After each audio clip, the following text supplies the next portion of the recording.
All right, so welcome, folks, to my presentation about deism, the religion of reason. It was popular about 200 years ago and somehow died out in the meantime. That's the reason for this name, Whatever Happened to Deism.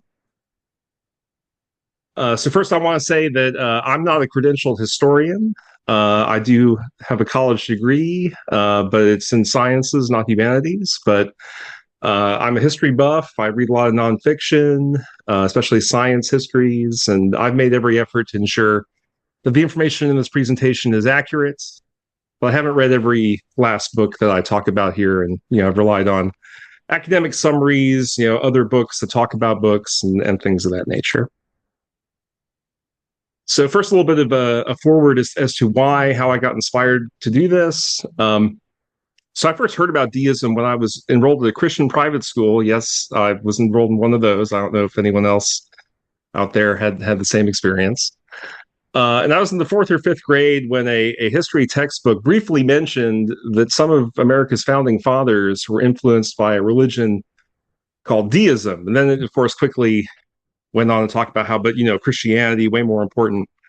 But they didn't define what deism is. And so I asked my teacher, what does this mean? I remember that my teacher thought for a second about it and then called it an obsolete form of Christianity, which I didn't realize at the time was very misleading.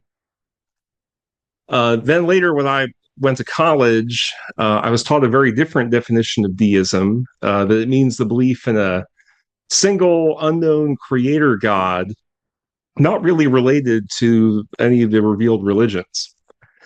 And since college, I've read several other books that credit the deistic beliefs of our founding fathers with the secular nature of our government.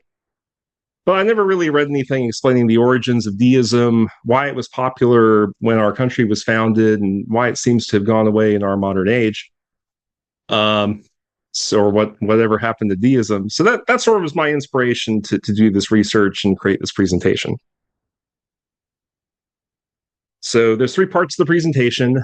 First, we're going to talk about the origins of deism, born out of reason and Christianity.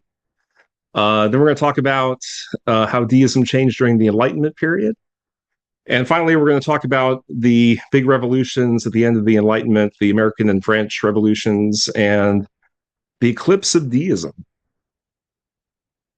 So first part, deism born out of reason and Christianity. So the term deism first appeared in the writings of a Swiss theologian, Pierre Viret, an influential Protestant reformer. And he was talking about a group of heretics that would not accept the Christian Trinity, that whole triune God, God the Father, God the Son, God the Holy Ghost, because they just found this incomprehensible to their reason. And this became sort of the earliest definition of a deist, a religious believer who rejects at least some parts of their religion or dogma because they just can't understand it, it seems like it doesn't make sense. One of the earliest deist works out there was called the Quatrains du Deist. It was a set of 106 poems written in French, and we still don't really know where they came from. They were circulated anonymously in the early 17th century. And the only reason we really know anything about them at all is that a somewhat famous friar wrote a rebuttal to them in 1631. These quatrains attacked various aspects of Christianity, saying they lead to superstition and bigotry, and also attacked the idea of a personal God who acts on your behalf through prayer, saying there's really no evidence that God works like that. So here are some reasons that historians feel the deism started around that time. So there was already the Protestant Reformation in progress. It started in 1517 and challenged Catholic dogmas that had really not been challenged since the Dark Ages. Like the Catholic doctrine was pretty much set by the 8th century, and it wasn't until 1517 that anyone dared change anything about it. And while the Reformation smashed Catholic dogmas, newly emerging Protestant groups also tended to require all or nothing adherence to their ideas, creating a lot of Protestant splinter groups that we still have a lot of in this country. today. And the Reformation sparked a number of religious wars across Europe, including the bloody 80 Years' War, showing the intolerance of having a diversity of religious beliefs and what the bad effects of that can be. And also, the 16th century was the peak of the Renaissance, a time when most scholars were examining lost and forgotten pre-Christian literature. During the Dark Ages, a lot of that stuff had been destroyed, but we managed to get it back through contacts with other cultures like Islamic culture. And just a lot of scholars at that time were really interested in learning these pre-Christian ideas. So deism really kind of starts with this guy, Herbert of Cherbury, who in 1624 wrote a book titled On Truth. And it's really the first non-anonymous work of deism that we have. So in this book, he suggests 4 methods that can be used to discern religious truth, the most reliable of which is, to him, is a feeling of innate truth, which he said comes from a divine revelation. So when it comes to religion, he argued God will reveal truths to each person individually. And so you should reject whatever your innate sense feels is untrue about a religion. Unlike later deists, Herbert actually didn't put a lot of confidence in human reason. It was more in human feelings. He actually considered reason to be rather fallible, the most fallible of the 4 paths to knowledge that he identified. So like the Protestants active in his day, Herbert suggested that a number of aspects of Christianity are corruptions added to the religion over the centuries. But unlike the Protestants, he endorsed the idea that it's actually necessary for each person to pick and choose what aspects of Christianity or any other religion you will follow based on your own intuition. Again, he called that feeling the divine breath. So Herbert preferred to refer to God as divine providence or the supreme being, rather than use any Christian names of God like Christ or Jesus. Neither of them appear in his book, and that would also be influential on later deists, just trying to genericize the idea of God away from a particular revealed religion. So Herbert said that we can innately know 5 religious truths, and this would become the cornerstone of English deist belief. And those truths, according to Herbert, were: there's a single supreme God. It's everyone's duty to worship that God. Virtue is the highest form of piety. And really, that's what God's looking for salvation, is just virtue. God will forgive us if we repent and abandon vice. And God will reward or punish us in the afterlife. And so, these ideas are vaguely Christian, or at least they don't conflict with Christianity, but they are much more generic. Like there's no concept that you have to believe in a particular set of religious beliefs to gain salvation. You just have to be, a good person, quote unquote. So in 1689, 65 years later, the philosopher John Locke published his highly influential essay on human understanding. The first part of this essay actually takes direct aim at discrediting the validity of just the sort of innate ideas and truths that Lord Cherbury found so critical to discerning religious truth. Locke argued that humans really are born with relatively few innate ideas, and that we basically have to learn everything through experience. So a couple of years after that, an Irish academic named John Toland sort of updated Herbert of Cherbury's ideas to conform to reason rather than feelings. So he thought that some aspects of Christianity were mysterious, that's the word that he used, and therefore unbelievable, and said the same as Herbert of Cherbury, that it's acceptable to pick and choose what you're going to believe from a set of religious dogma. But unlike Herbert, he said that human reason alone should be the arbiter of deciding whether any particular aspect of Christianity or a different religion is worthy or unworthy of belief. And he argued strongly against something called fideism, which is the idea that you must use faith alone to believe a religion. And he said if you do that, then it becomes impossible to tell the difference between a true religion and a false one. So he's arguing you got to use your reason to know which religion to follow. He doesn't really reveal a lot of precise detail of what Christian beliefs he finds mysterious and therefore rejects. But he does say that he doesn't really believe any of the accounts of religious miracles except for the ones in the New Testament. So he even rejects the ones that are in the Old Testament, as well as any secret teachings of any Catholic group that only their initiates are allowed to know, or anything else the human reason would sort of say that's logically impossible. Despite the influence of this book on later deists, Toland said he was not a deist, said that he was a Christian.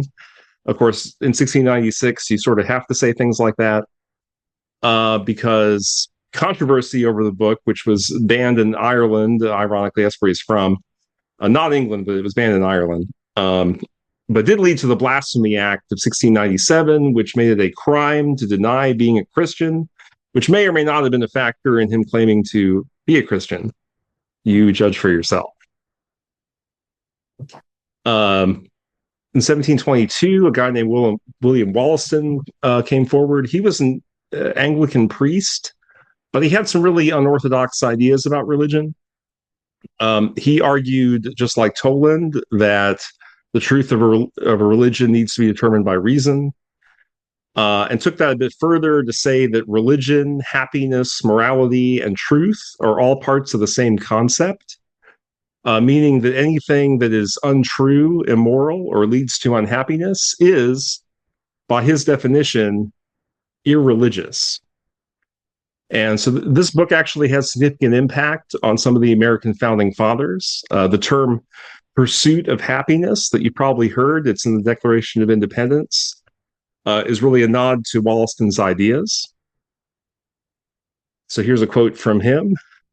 So at last, natural religion is grounded upon the triple and strict alliance or union of truth, happiness, and reason, all in the same interest, and conspiring by the same methods to advance and perfect human nature. And its truest definition is the pursuit of happiness by the practice of reason and truth. In 1730, Matthew Tyndall would write a book called Christianity as Old as the Creation. It refers to his assertion that any true religion must reveal its truth by being consistent with God's creation, which includes human reason itself. Therefore, a true religion must agree with what's revealed by nature without any superstition or supernatural ideas. He argued that a purified, simple Christianity focused on the practice of morality in obedience to the will of God, quote unquote, meets this criteria, and he was the first person to allow the term deist to be attached to himself. He called himself a Christian deist. But he asserted that the divinity of Jesus and the unethical actions of the God of the Old Testament, which I know my own father was very bothered by those. He's very religious, but was always looking for a Christian leader to explain to him the genocides of the Old Testament and stuff like that. Well, this guy, Tyndall, argued that all those things were added by priests later. It's priestcraft. It's not part of the original religion. This book, which was called the Deist Bible by some, attracted over 120 responses from various religious figures over the next century. So here's a quote from him. God designed all mankind should at all times know what he wills them to know, believe, profess, and practice. And he has given them no other means for this but the use of reason. Here's some other early deists in England. There was Charles Blount. He was a big popularizer of the work of Herbert of Cherbury, really did a lot to get Cherbury's works to the general public. He wrote a number of deistic tracts and sections that appeared in newspapers, and the book titled The Oracles of Reason that summarized all of his things that he had been saying was released in 1693 when he died. Anthony Collins was a philosopher and one of the first people to call themselves a free thinker. He also freely identified with the term deist, and he expanded on arguments made by Cherbury and Toland to argue that there are irrational mysteries in all religions that we need to use our reason to extirpate.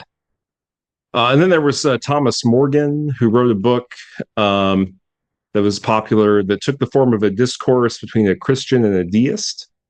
And he used, again, Cherbury's arguments to suggest that the actions of the God of the Old Testament are too immoral to be believable. So, in summary of the first part, the earliest deists were mostly English Christian deists. They arrived at their beliefs by taking Christianity and removing whatever their reason or morality couldn't accept. But in the end, they believed that their God was basically the same God as the Christian God. And they retained the idea that God rewards virtue and punishes evil in the afterlife. They're willing to go further than the Protestants because they rejected the authority not only of the Pope or of priests, but of the Bible itself whenever it came into conflict with human reason. They also rejected the idea that Christ is the only path to salvation, instead believing that personal virtue and good works were all that was needed to please God and attain that salvation in the afterlife. On the other hand, a non-Christian deism was primarily a French creation. And that brings us to part 2, Deism Unchained by the Enlightenment. So deism would not become popular in France until just after the start of the 18th century. Unlike in England, French deism was greatly influenced by the ideas of Dutch philosopher Baruch Spinoza, who argued in 1670 that human religions are full of superstition and that God and the universe itself are in fact the same thing, meaning God's not really an entity which has a human-like consciousness to use to influence human affairs. Spinoza did not call himself a deist, and he was widely attacked as an atheist, but his ideas would become very influential to French deism. So some early French deists, we have Claude Gilbert. He wrote the first non-anonymous French deist work, which was sort of a fictional history of a fictional place that's inhabited by people that have a deist religion, a non-Christian religion based on reason, and advocating for that in his book. There's also the Baron de la Hontan, who was influenced towards the ideas of deism after he witnessed religious ceremonies of natives in French Canada. He believed that their, a tribal religion was much closer to a pure deism without corruptions than the revealed religions were, and so he was a big proponent of simplified natural religion. And then we have Henry de Boulainvilliers, who wrote a number of works. He was a historian, French historian. And after doing a lot of research of history around the world, as part of being a historian, he lost his Christian religion and became sort of a rational deist. And this was also further influenced when he became the first Frenchman to translate the philosophical works of Spinoza. In 1729, a French Catholic priest wrote a shocking book intended to be discovered after his death. In his book, Jean Meslier wrote that the philosophical problem of evil had convinced him that Christianity is false because it meant that the universe could not have been designed by the morally perfect God described by Christianity.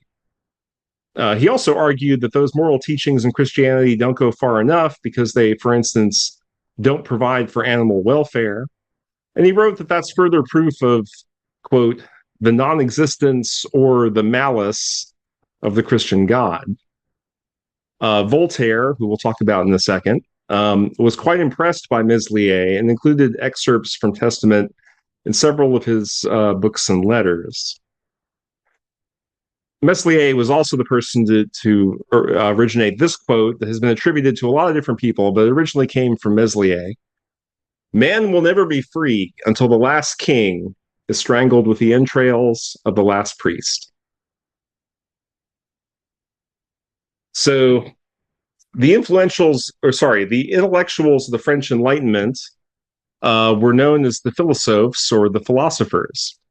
They would have enormous influence not only on deism, but on liberalism, democracy, egalitarianism, human rights, science, and atheism. The French philosophers were generally in agreement that feudalism, monarchy, and the Christian religion were relics of the past that were obstructing human progress. Most of them turned away from Christianity towards deism based on a benevolent, remote God who gave humans reason so they could solve their own problems. In this conception of deism, man's not flawed by original sin, but rather earthly evil is the result of corrupt institutions which can be perfected by reason, education, and progress, with service to humanity being the ultimate moral and religious good.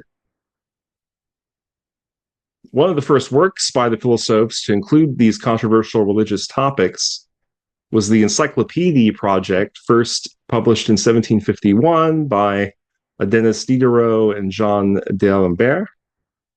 They wanted to provide a secular source of all the world's knowledge, one that would be a better authority than those used by the religious educational institutions of the time. At that time, there were virtually no non-religious colleges, for instance.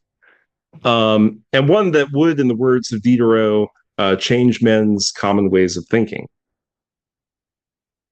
The encyclopedia included information considered subversive by both royal and church authorities on topics from religion and aristocracy to human rights and natural law, written anonymously by various luminary philosophers.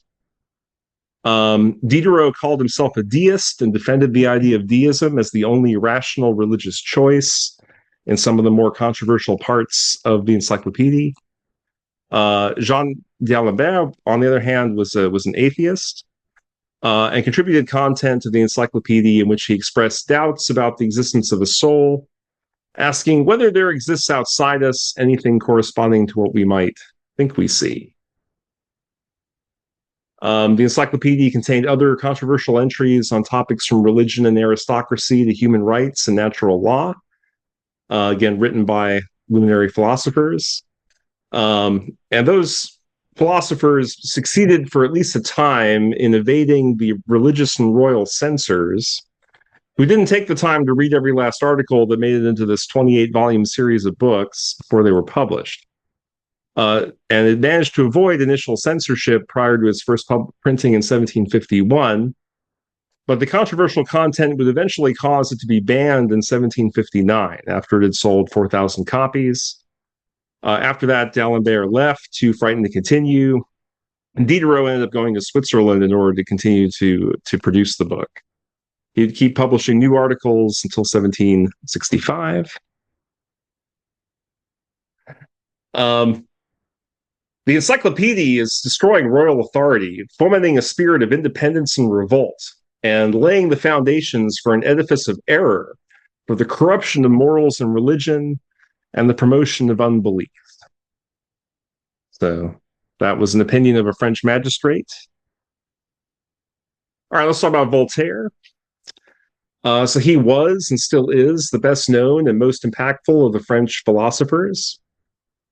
He courted controversy his entire life, starting with when he was imprisoned in the Bastille prison in 1717 for insulting a French regent in one of his first satirical plays. No one had a sense of humor back then.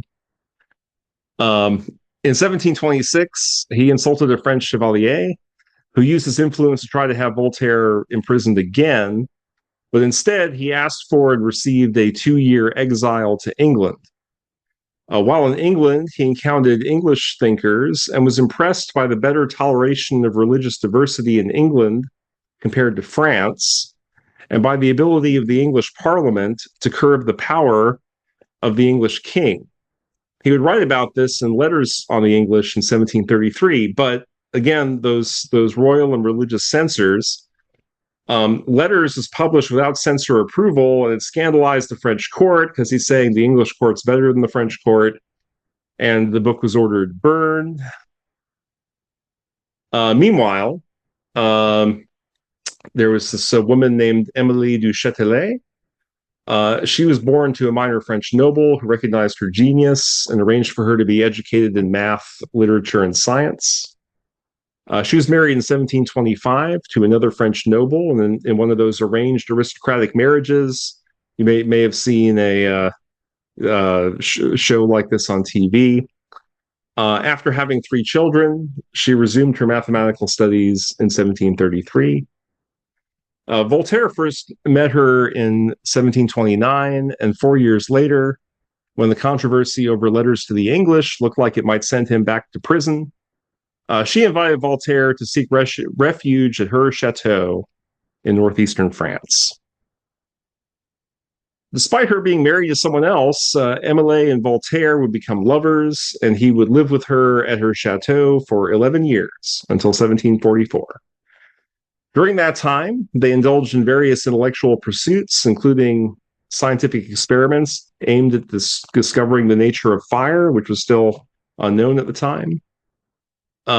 Together, they amassed a collection of over 21,000 books. And Voltaire became familiar with the works of some of the folks I've mentioned earlier, like Meslier, Boulainvilliers, and Spinoza during that time. Emilie also became interested in religious questions, possibly because of Voltaire, and undertook a critical examination of the entire Bible, which was too radical to be published until the 20th century. By the time Voltaire had left her chateau in 1744, both of them had become firm Deists who rejected Christianity. In 1761, a French Huguenot, that was the term used in France for Protestants, named Jean Calas, was accused of murdering his son, who had been found hanged. Supposedly, he had murdered him because he had converted to being a Catholic. He was found guilty by a French court and tortured to death in order to extract a confession that he never made. Here you see him being broken on the wheel in this picture. Voltaire was outraged by the execution and performed his own investigation, finding evidence that Calas's son had committed suicide due to debt. Voltaire then railed publicly for something to be done about this injustice. As a result of his efforts, King Louis XV posthumously exonerated Calas and paid reparations to his family. As a direct result of this incident, Voltaire wrote Treatise on Tolerance in 1763, in which he attacked religious intolerance and superstitious beliefs. The book became a popular sensation, despite the fact that it was banned by the Catholic Church. The following year, Voltaire would stress the virtue of his own deistic beliefs as compared to the intolerant and superstitious ideas of other religions in a miniature encyclopedia of his own that's focused on religious ideas that he had to publish anonymously in 1764. It railed against intolerance in all religions and argued that the morally best route would be to follow a tolerant, undogmatic, and deistic natural religion. Rousseau, who is best known for his arguments that man was happiest in the, quote, state of nature that was supposedly superior to modern civilization. He wrote a book as well on educating children. And one particularly controversial section of that book was titled The Profession of Faith of the Savoyard Vicar.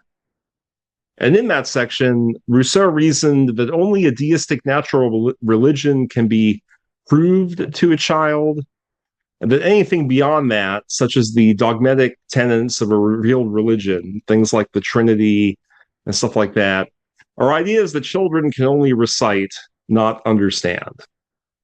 This section caused the book to be banned in Geneva and Paris. There's also the Comte de Volney. He wrote a work that took the form of an opinionated history of the reasons for the rise and fall of various nations. And he spent several chapters of this book talking about the origin of religion. He argued that the original religion was a pure and natural deism, which was corrupted by priests of various religions who brought superstition and contradiction. Volney is especially interesting for us because he lived shortly in the United States after becoming disillusioned with the French Revolution. And Thomas Jefferson actually helped translate his book into English for an American audience in the year 1800. It's been argued that he was one of the most influential of the French philosophers to popularize French-style deism in America.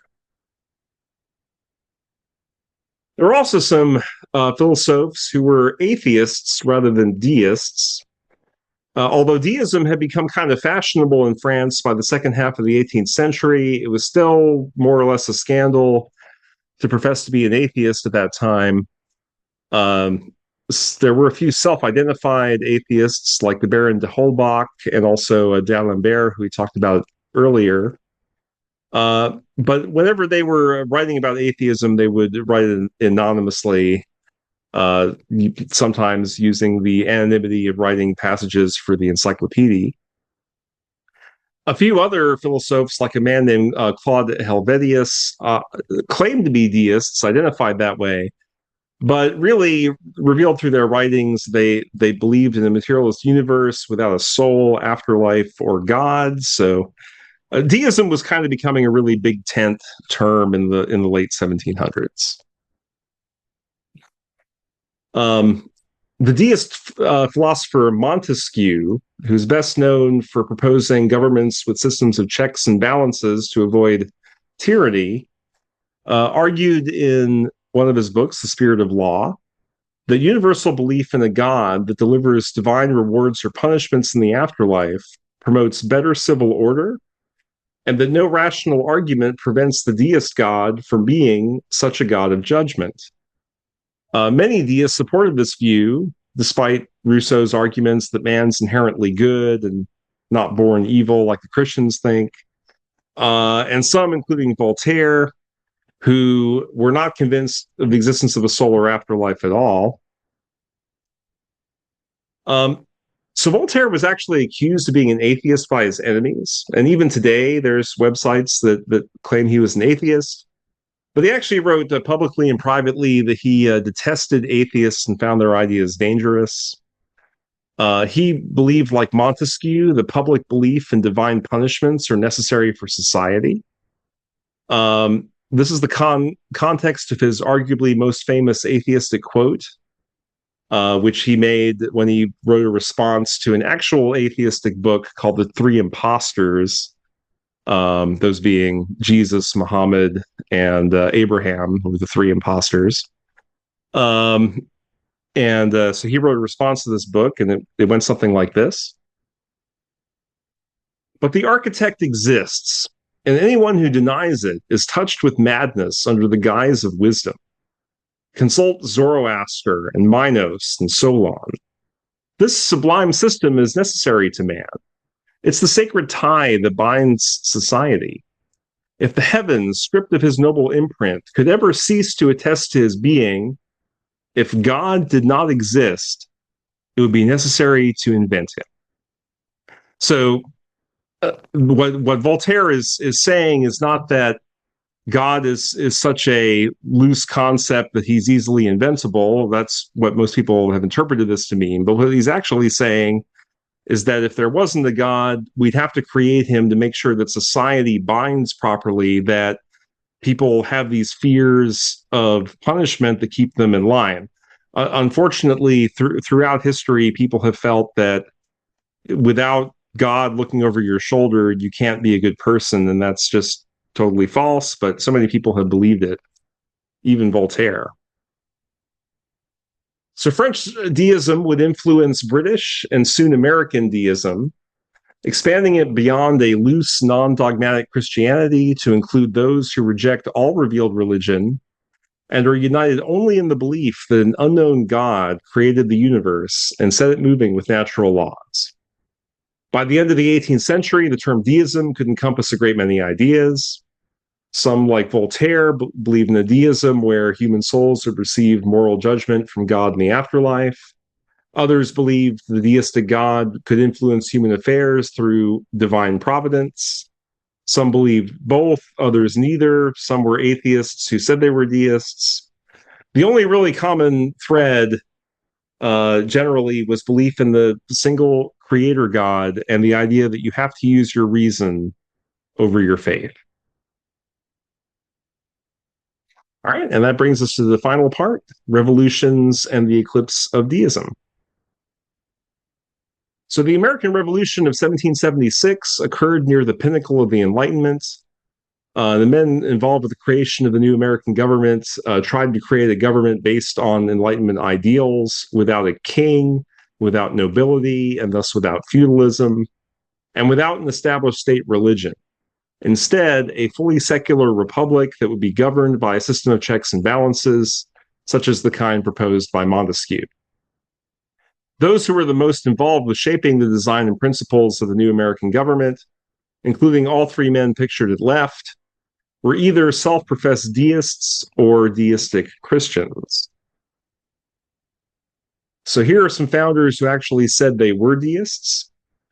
Franklin wrote in his autobiography published after his death that he became a thorough deist in his youth after reading deist books, and that he never believed in revelation as such.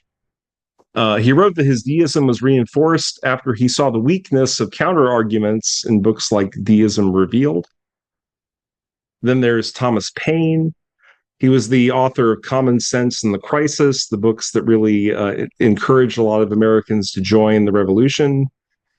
He would later be involved in the French Revolution as well. And during the French Revolution, he would write a book in which he proudly professed his deism, and he would attempt to debunk the divine authorship of the Bible.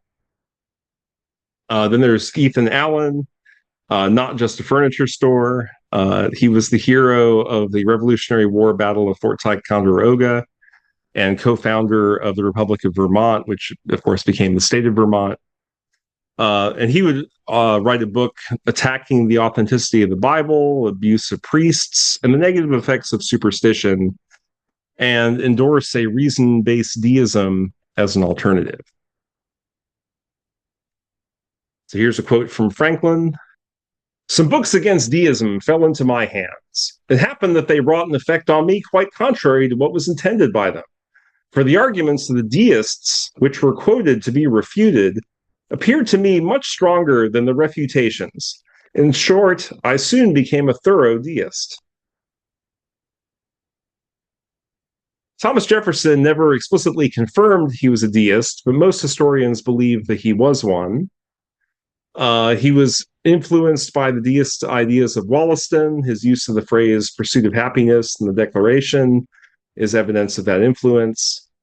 He also created a book called The Life and Morals of Jesus of Nazareth, which is also known as the Jefferson Bible, in which he removed all miracles and supernatural portions of the New Testament, but otherwise kept the moral teachings like the Sermon on the Mount and stuff like that intact, an idea very much in line with Christian deism.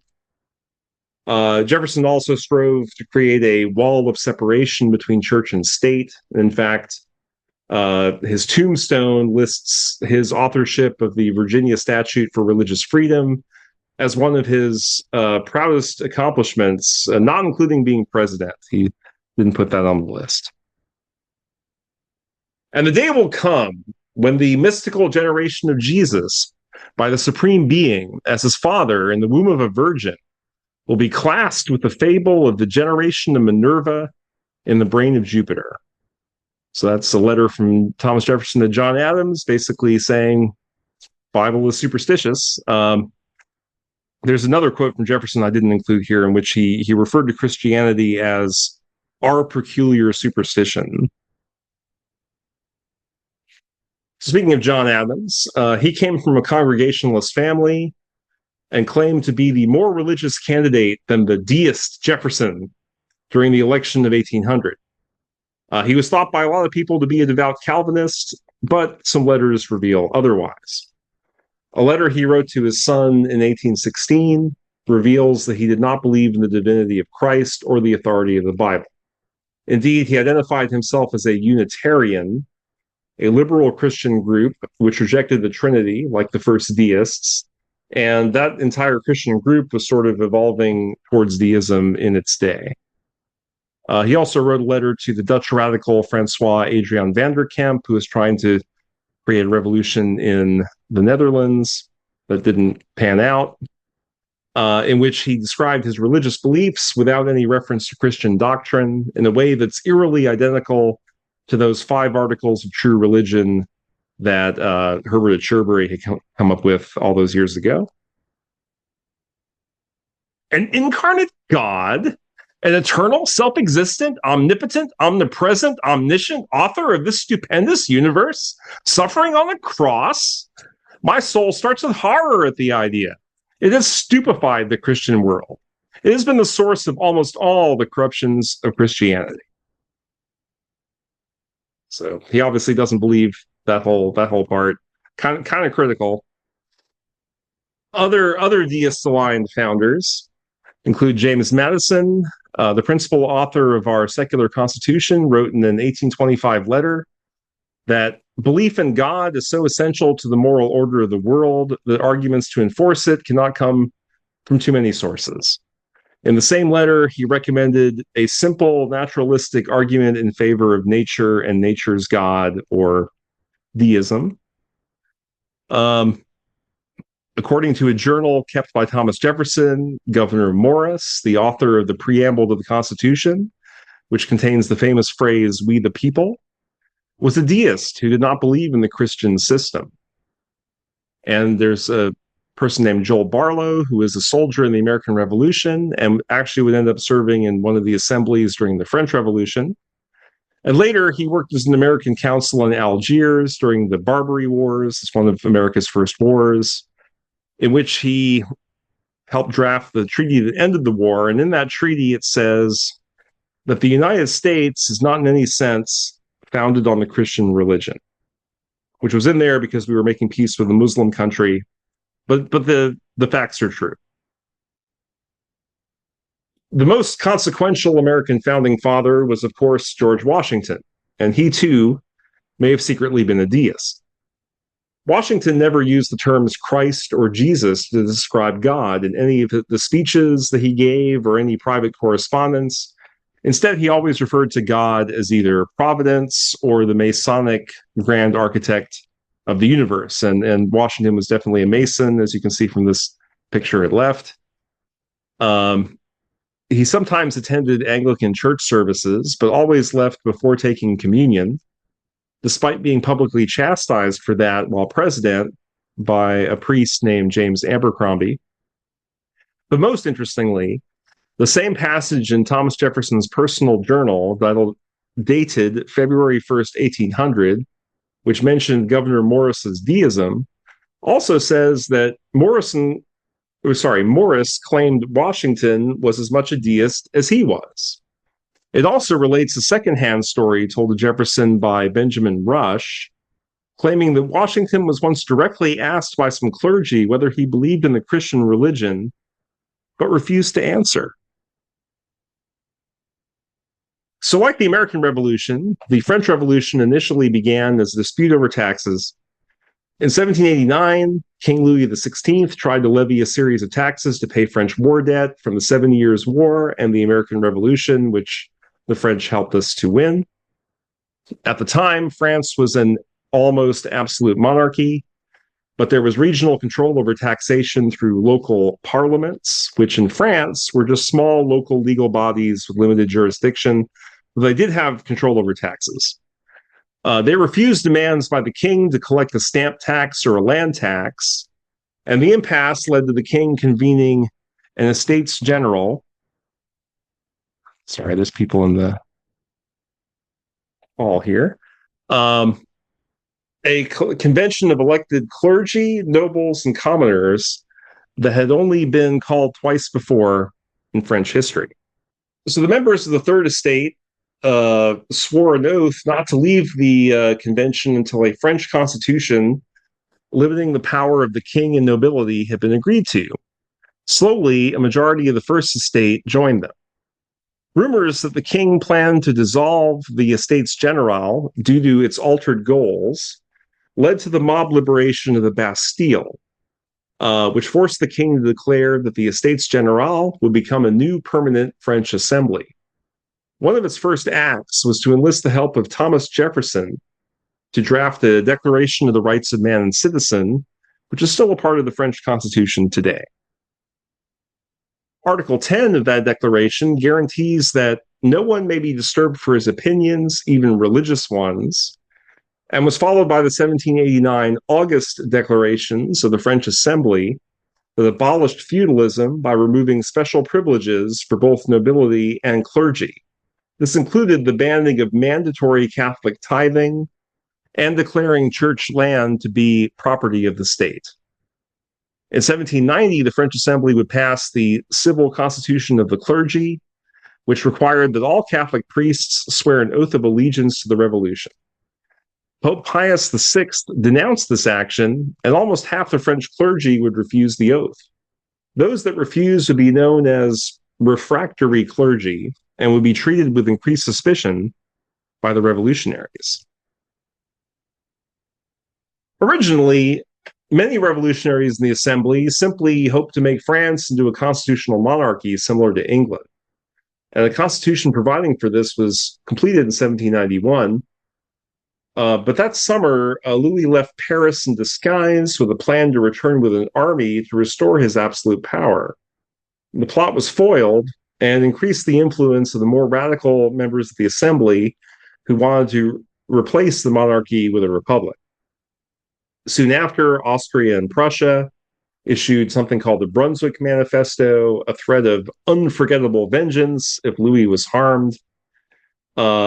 This and the king's own attempt to escape led to the insurrection of August 10th, 1792, where rioters forced King Louis to flee his palace and beg for the protection of the assembly, which gave it, but stripped him of all his powers. He would be executed 6 months later. The revolutionaries set to work creating a new government for the French Republic without a king. The Republic would have a single elected body called the National Convention without a president or a prime minister. The French public elected the representatives in late 1792. Many of those elected were members of something called the Society of the Friends of the Constitution, which was a club of liberal to radical revolutionary activists. Their club was better known as the Jacobin Club because they met in a converted Catholic convent previously used by the Dominican order, and members of that order had been known in Paris as Jacobins after their original convent on Jacob Street.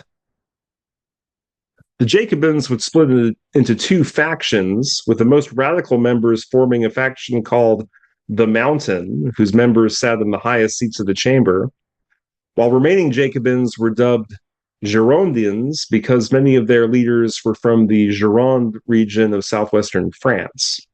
Overall, Jacobins made up over 2/3 of the National Convention. And a lot of them were Deists. Some Deists include Robespierre, yes, the most powerful member of the National Convention and the arch-villain of the French Revolution's reign of terror, was a Deist. Not only that, but he would seek to promote Deism as a state religion in France. But also, the leader of the other Jacobin group, Jacques-Pierre Brissot, was also a Deist. He had come to America after our revolution to study our government and wished to bring similar ideas to France. He said that he had embraced Deism after reading Rousseau. And we have also Olympe de Gouges. She wrote the Declaration of the Rights of the Woman and Female Citizen, which she wrote after the 1791 Declaration of the Rights of Man had failed to provide equal rights or even suffrage for women, although they could be elected to the assembly, but they couldn't vote. They could vote once they were there, but you had to be elected by a man to get into the assembly because women couldn't vote for that. But despite that, she was elected and served in the convention. She identified with Girondins in the convention and used rationalism and deism to argue the laws of nature and reason are perverted by the inequality of the sexes.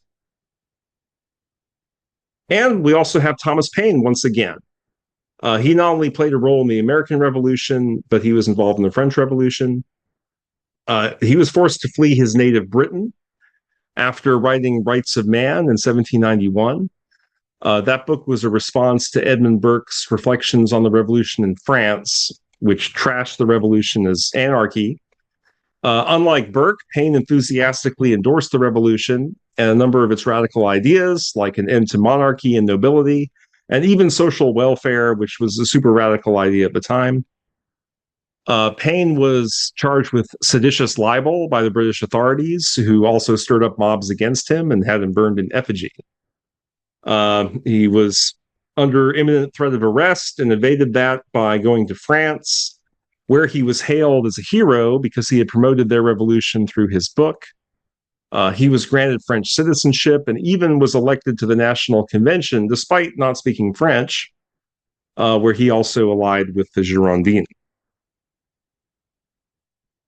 So, having already vanquished monarchy and feudalism, some of the more radical revolutionaries felt the next step was to eliminate Christianity. Starting in 1792, refractory clergy, those are the ones that wouldn't swear that oath, were persecuted. Hundreds were accused of treason and killed during that year's September massacres. Thousands more would die over the next few years in other purges or while imprisoned in unsanitary conditions.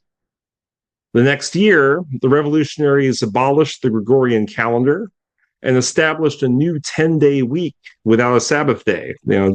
Definitely a dig on Christians. You were not even going to have, a 7-day week, so there's no Sabbath. They began counting years from the year the Republic was founded, which became year one of their new calendar. Despite the religious freedoms that had been granted by that Declaration of Rights of Man, Christian services were officially banned in 1793. Anti-Christian parades were held around France. Crosses and other Christian symbols were removed from churches and even from graves. The ban on Christianity would last until 1795. The atheist and anarchist Clootz and the deist Jacques Hébert founded what they called the Cult of Reason in 1793, which they promoted as a replacement for Christianity.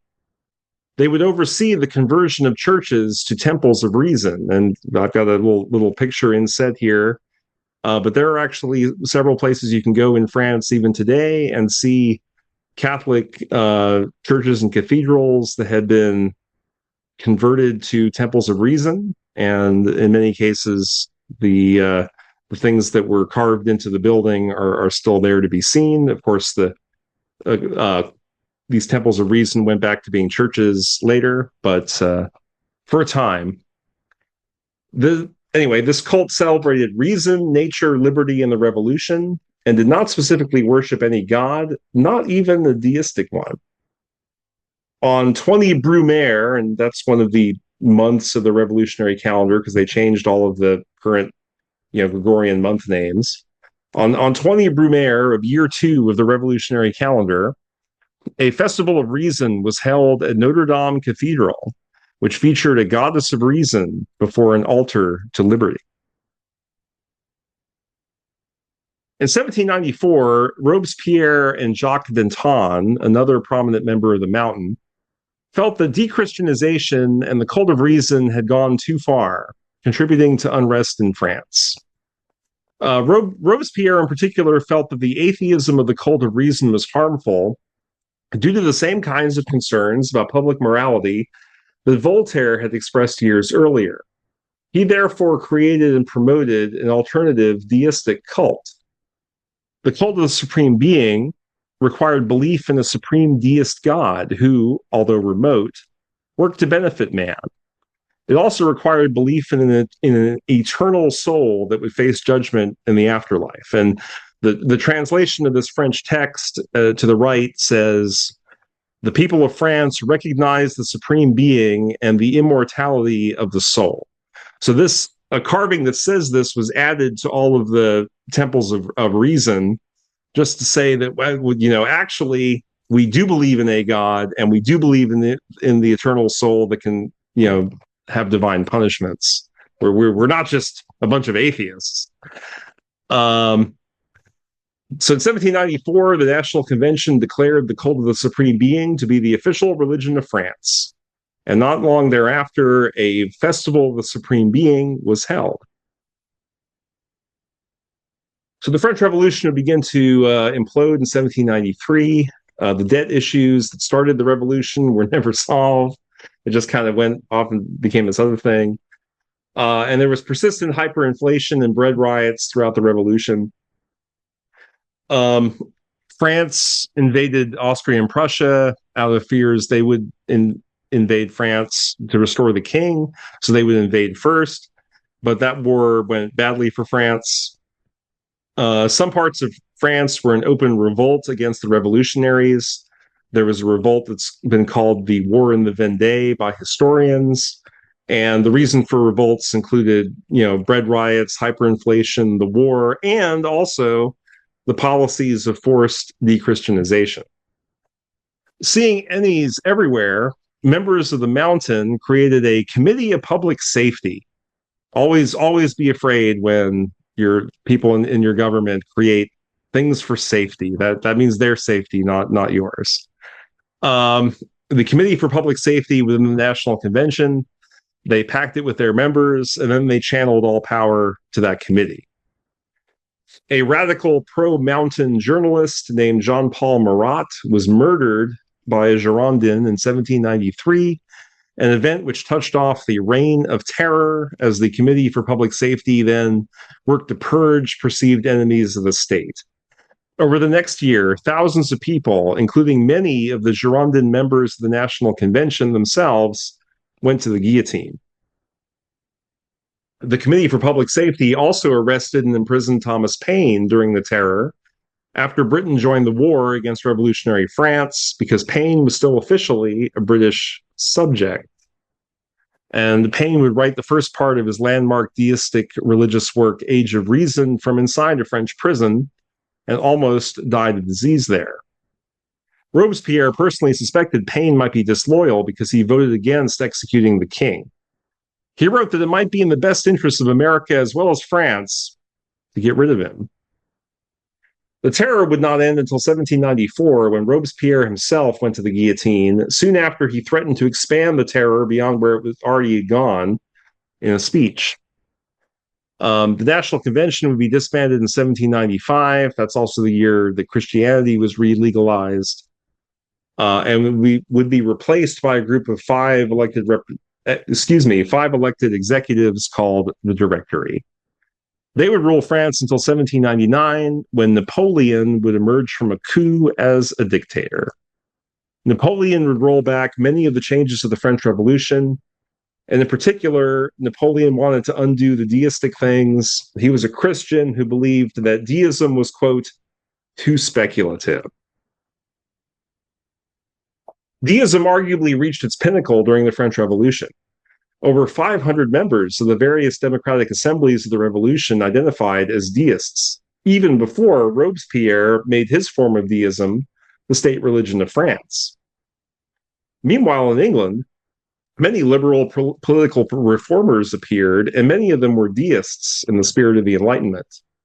Thousands of people were attracted to their meetings, and the British government sought to prevent something similar to the French Revolution by banning their meetings and charging their leaders and writers, like Thomas Paine, who had to flee to France, with crimes ranging from blasphemy to treason. In 1801, Napoleon made peace with the Catholic Church and banned both of the deistic and atheistic cults of the French Revolution. At the start of the 19th century, deism was officially discouraged by governments in both England and France. It was basically banned in England and discouraged in France. But the popularity of deism would hang on America for a bit longer. America was fully caught up in the spirit of the Enlightenment following our revolution, and many of the leaders of the new republic were deists, as previously mentioned. Moreover, they created a government that provided true religious liberty to all religions without the kinds of blasphemy and censorship laws that were used to effectively ban deism in England. It was largely the efforts of one man who helped to propel deism forward in America at the same time it was fading in Europe. And that would be a man named Elihu Palmer, America's last advocate for deism. He originally trained to be a Christian minister at Dartmouth College, but converted to deism soon after. He founded two deist newspapers, the Temple of Reason in 1800 and Prospect in 1803. He would also found the deistical societies of New York and Philadelphia. But sadly, Palmer would die young just a few years later in 1806. He may have also been the author of a series of opinion pieces that were signed only Elihu, that were published in the American Mercury in 1788, arguing for leaving God out of the U.S. Constitution, which it was. Palmer also argued in his books that Christianity would collapse without its supernatural underpinnings and was not redeemable in the ways proposed by the earlier Christian deists.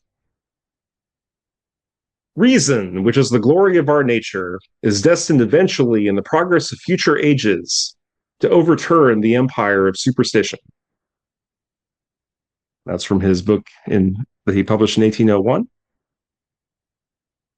By the end of the 18th century, top American colleges had become centers of deistic thought.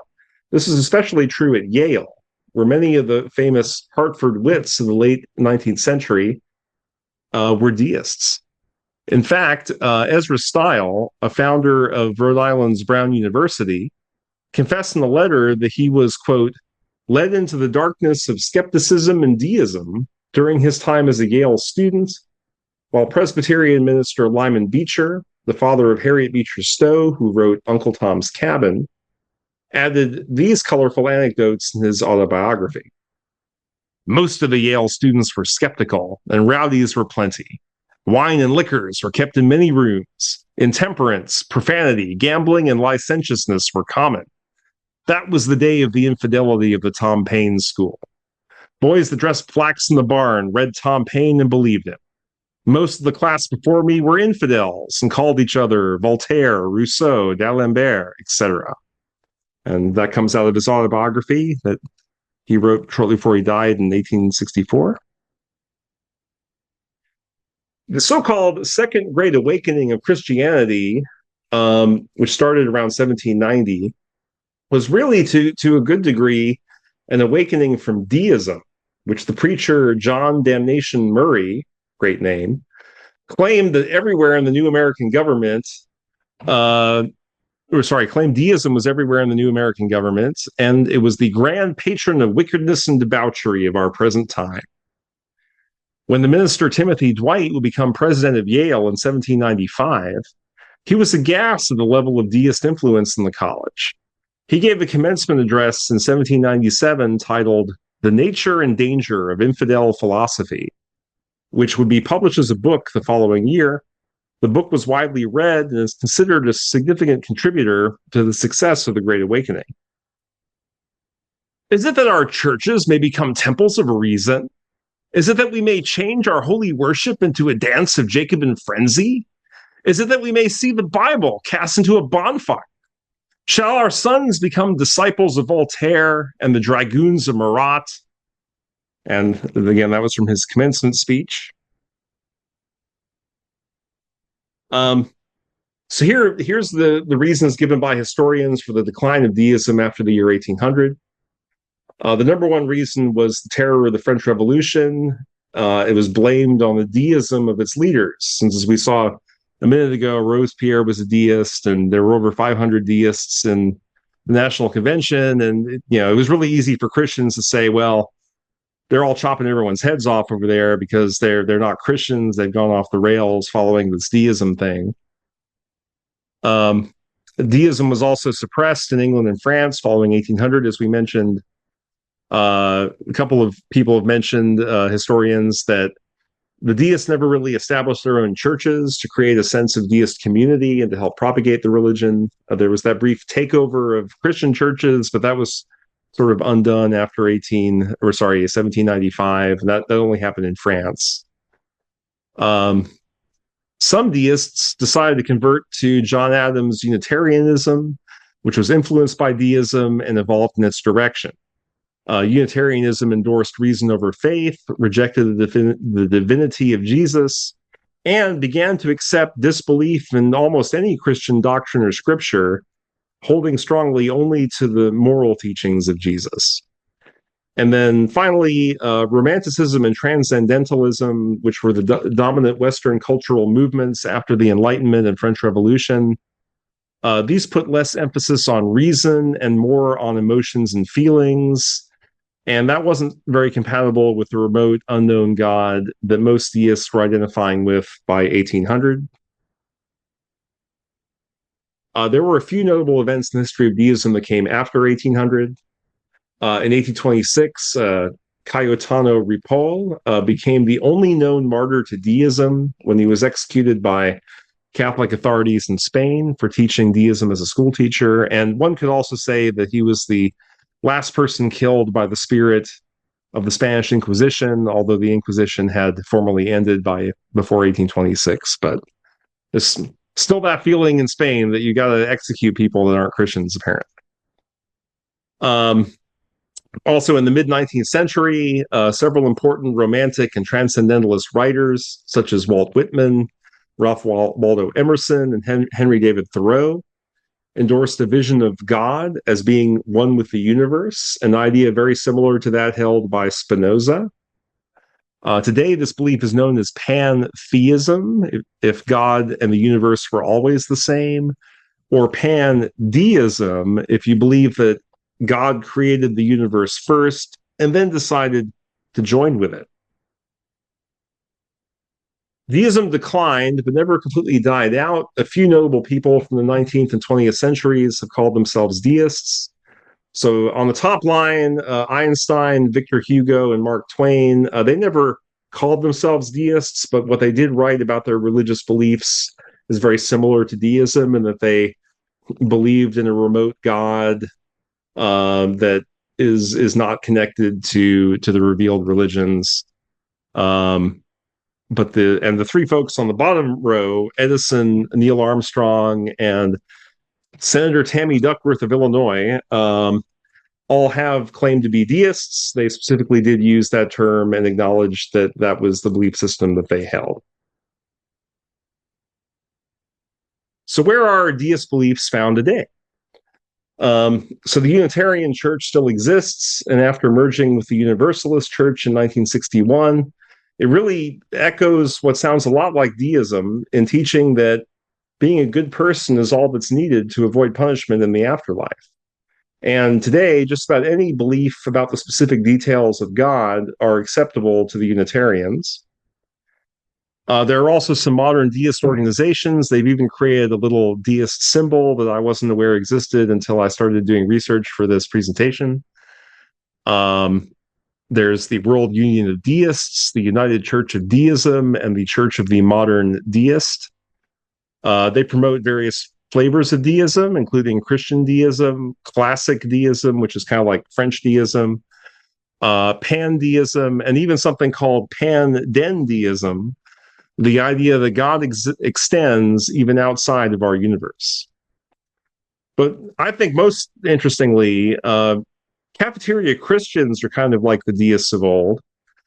Today, many people who identify as Christians might have been considered deists 200 years ago because today's Christians are generally less religious than back then and more apt to pick and choose what they will believe from Christian ideas, which echoes the partial acceptance of Christianity of the Christian deists. And again, you can kind of say that they fought for the right to be a cafeteria Christian by saying that you can pick and choose what you want to believe from your religion.